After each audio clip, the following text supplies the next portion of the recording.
पढ़ने जा रहे हैं वो है लॉ ऑफ सप्लाई। तो जैसे हमने लॉ ऑफ डिमांड पढ़ा with the help of table and diagram, आज के लेक्चर में हम जानेंगे law of supply with the help of table and diagram. तो चलिए शुरू करते हैं। So suppose we take a example कि इमेजिन जस्ट कि you are a tomato seller, है ना, आप टमाटर बाज़ार में बेच रहे हैं। तो शुरू में आपको 1 kg का जो बाज़ार में प्राइस मिल रहा है that is 20 rupees. As the price rises from 20 to 40, अब जैसे डबल हो गया तो ये प्राइस आपको इंसेंटिव देगा कि बाज़ार में आप और टमाटर की सप्लाई करें, और फिर जैसे ही प्राइस 40 से 60 हो जाएगा तो आपको लगेगा कि और टमाटर बेचने चाहिए क्योंकि इसमें आपको प्रॉफिट मिल रहा है। तो because the opportunity to earn the profit is greater. तो यहाँ पे हमने क्या देखा कि एज प्राइस इंक्रीजेज, मार्केट में जैसे ही प्राइस बढ़ता है तो क्वांटिटी सप्लाई भी बढ़ती है। तो there exist a positive relation between price and quantity demanded.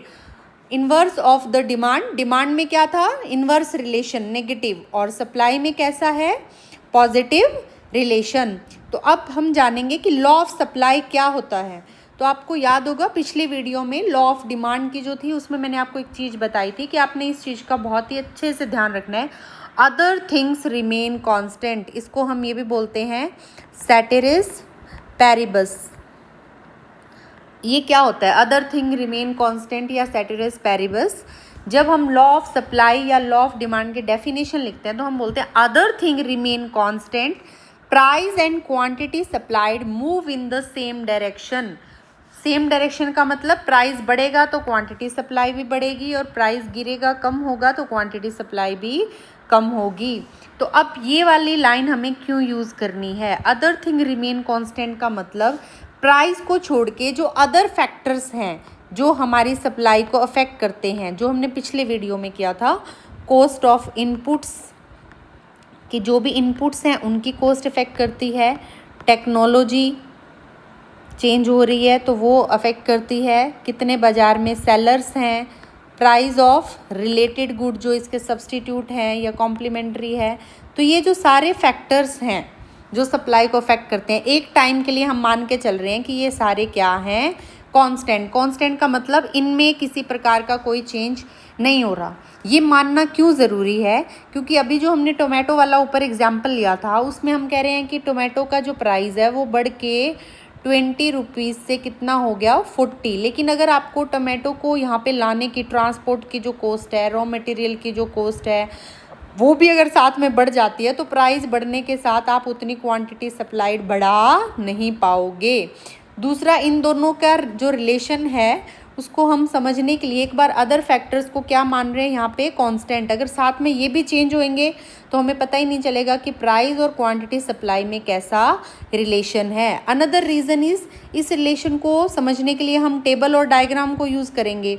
तो हम एक्स एक्सिस और वाई एक्सिस पे 2 वेरिएबल तो ले पाएंगे। अगर ये सारे फैक्टर भी लिए तो इतने सारे वेरिएबल लेने के लिए हम सिर्फ 2 ही एक्सिस नहीं, ज़्यादा और बहुत कॉम्प्लेक्स हो जाएगा समझना। इसलिए अदर थिंग रिमेन कांस्टेंट की जो अजम्पशन है वो हम लेके चलते हैं ताकि हम प्राइस जो सबसे इम्पोर्टेंट वेरिएबल है उसके साथ क्वांटिटी सप्लाई कैसे मूव करेगी इसको समझ पाएँ। तो यहाँ से हमने क्या सीखा कि what the law of supply is, other thing remain constant, there exist a positive relation between price and quantity supplied.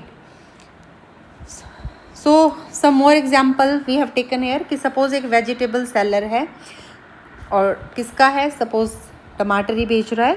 तो अगर टमाटर का प्राइस बढ़ता है तो ये उसको इंसेंटिव देगा, मोटिव देगा कि वो बाज़ार में और टमाटोज लेके आए। ऐसे एक फार्मर है, अगर फार्मर राइस वीट कुछ भी ग्रो कर रहा है और उसका प्राइस ज़्यादा है तो ये भी उसको इंसेंटिव देगा कि वो इस टाइम हाई प्राइस है तो वीट को स्टोर ना करे बल्कि सेल करे, बेचे, बाज़ार में लेके आए। गारमेंट मैन्युफैक्चरिंग फैक्ट्री है, वहाँ पे टी शर्ट्स का प्रोडक्शन हो रहा है और उनका एकदम से प्राइस बढ़ जाता है तो इससे जो मैन्युफैक्चरर है उसको इंसेंटिव मिलेगा, वो और प्रोडक्शन बढ़ाएगा।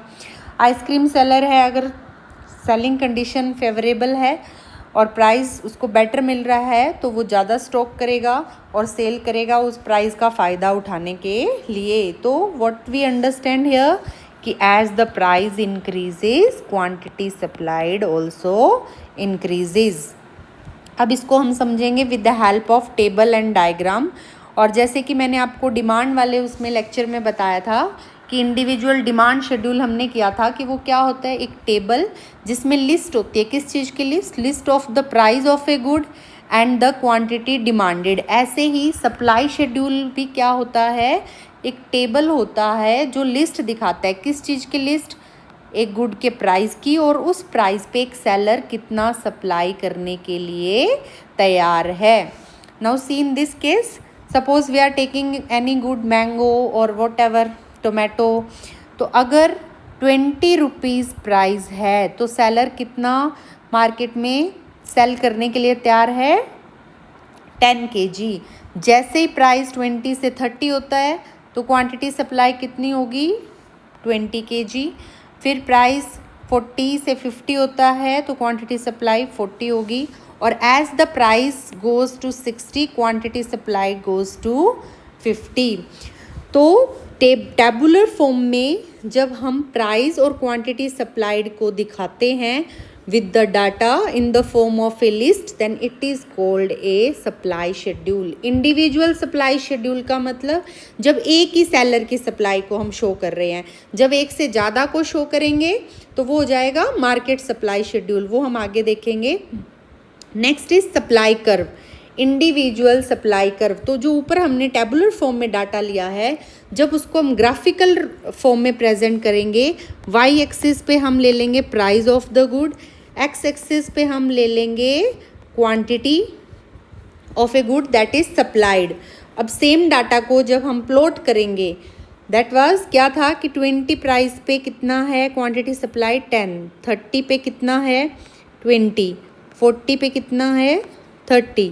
तो as the price is increasing, quantity supply is also increasing. इसका जो ग्राफिकल प्रेजेंटेशन होता है उसको हम क्या बोलते हैं? Supply curve.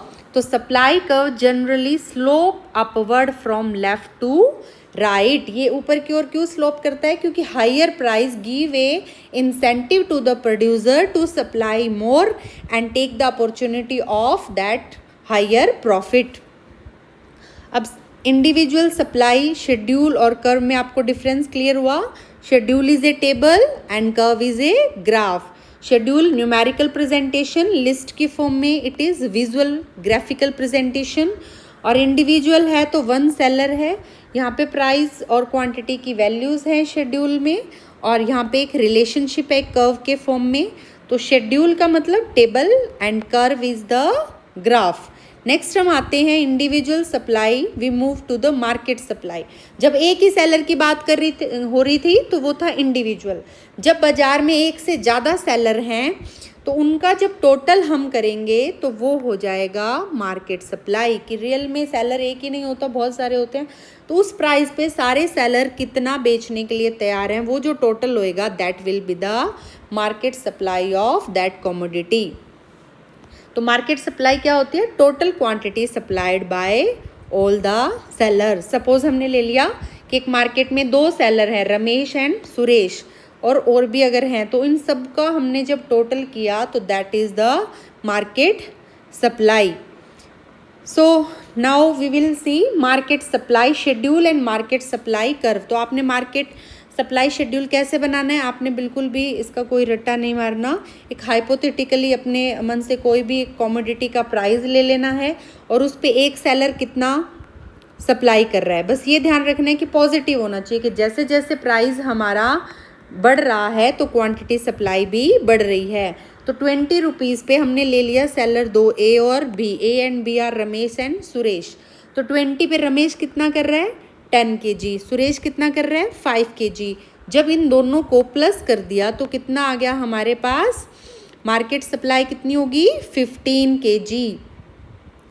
देन जब प्राइस 30 है तो रमेश कितना बेच रहा है? सेल कर रहा है 20 एंड सुरेश 10। तो इन दोनों को जब हमने ऐड किया तो मार्केट सप्लाई कितनी होगी? 30। तो this is called the horizontal summation. Horizontal summation इस तरह से वर्ड आपको मिलेगा। हॉरिजेंटल मतलब इस तरह से जब हम जोड़ते हैं किस चीज़ को, कि जो डिफरेंट सेलर है उनकी क्वांटिटी सप्लाइड को जब हॉरिजेंटली इस तरह से जोड़ते हैं तो जो टोटल आता है that is called the market supply. So when price increase to 60, then Ramesh की जो क्वांटिटी है जो वो सेल कर रहा है इट इज़ 50 सेल कर रहा है, और सुरेश जो सेल कर रहा है इट इज़ 40। तो दोनों को ऐड किया तो टोटल मार्केट में कितनी सप्लाई हो रही है 90 kg। तो this is how the market supply schedule is drive from the individual supply schedule. In the same context market supply curve can also be derive, इसको भी हम डराइव कर सकते हैं। जो ऊपर हमने डाटा लिया है टेबल पे किस चीज़ का, मार्केट सप्लाई शेड्यूल का, इसी डाटा को दैट इज प्राइस 20 है तो अब हम क्वांटिटी सप्लाई कितनी लेंगे 15, 10 और 5 नहीं लेंगे, 10 और 5 तो इंडिविजुअल कर्व के लिए होगी। अब मार्केट का जब सप्लाई कर्व बनाना है तब हम कौन सा डाटा लेंगे, 20 प्राइस पे मार्केट सप्लाई टोटल कितनी सप्लाई हो रही है 15 kg, 30 पे 30, 40 पे 50, 60 पे 90। ये वाला डाटा जब हम प्लॉट करेंगे एक्स एक्सिस और वाई एक्सिस, वाई एक्सिस पे हम लेंगे प्राइस और एक्स एक्सिस पे हम क्या लेंगे क्वांटिटी, और जब इसको हम प्लॉट करेंगे तो we will have the market supply curve. तो मार्केट सप्लाई शेड्यूल का जो ग्राफिकल प्रेजेंटेशन है उसको हम क्या कहते हैं, मार्केट सप्लाई कर्व। तो आज के लेक्चर में हमने जाना कि supply is the quantity of a commodity, seller are willing, जो वो तैयार हैं, और able to sell, able because supply के लिए कॉस्ट ऑफ इनपुट भी हमें बियर करनी पड़ती है, ठीक है। तो अगर वो इतनी कॉस्ट उठा पाता है तभी वो उसको सेल कर पाएगा। तो willing plus able to sell. And what is law of supply, there exist a positive relation between price and quantity supplied, price increase quantity supply also increase, other thing remain constant. Individual supply में मतलब one seller का supply, market supply मतलब all seller. Supply schedule क्या होता है, जब tabular form में numerical value से हम डिफरेंट प्राइजेस पे कितनी क्वांटिटी सप्लाई हो रही है उसको दिखाते हैं। सप्लाई कर्व क्या होता है, इसका visual representation. And supply curve slope upward, ऊपर की ओर, तभी पॉजिटिव रिलेशन हम दिखा रहे हैं ना प्राइस और क्वांटिटी सप्लाई में।